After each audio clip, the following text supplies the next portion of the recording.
Il est mort le 26 mars 2023 à Paris. Comédien, dramaturge et restaurateur belge, Jacques Collard avait tant de cordes à son arc qu'il avait fait des centaines de rencontres de son vivant.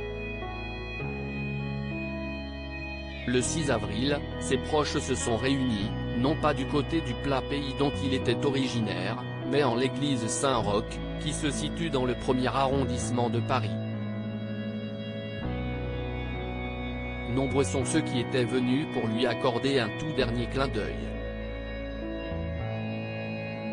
Sur les marches de l'église Saint-Roch, amis et amis de Jacques Collard se sont croisés.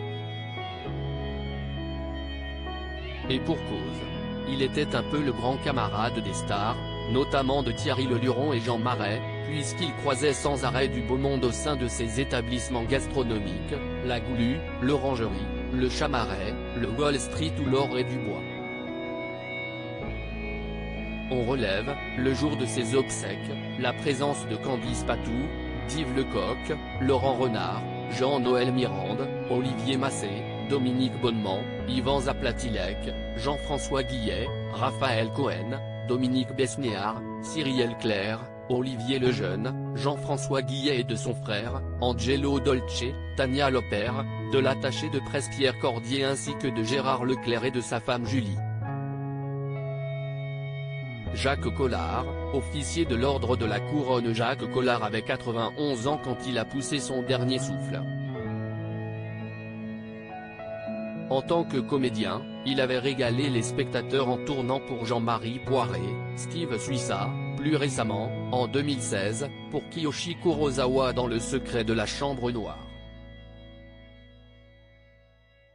À la télévision, on l'avait aperçu dans des productions plus populaires telles que Joséphine, Ange gardien, Une famille formidable. Dramaturge, il est l'auteur, seul ou en collaboration, d'une vingtaine d'adaptations théâtrales dont Les Enfants du Silence, 1993, et Ladies' Night, 2001, couronnées respectivement du Molière de l'adaptateur et du Molière du meilleur spectacle comique. Il avait été fait, en Belgique, dans son pays, officier de l'ordre de la Couronne en septembre 2014.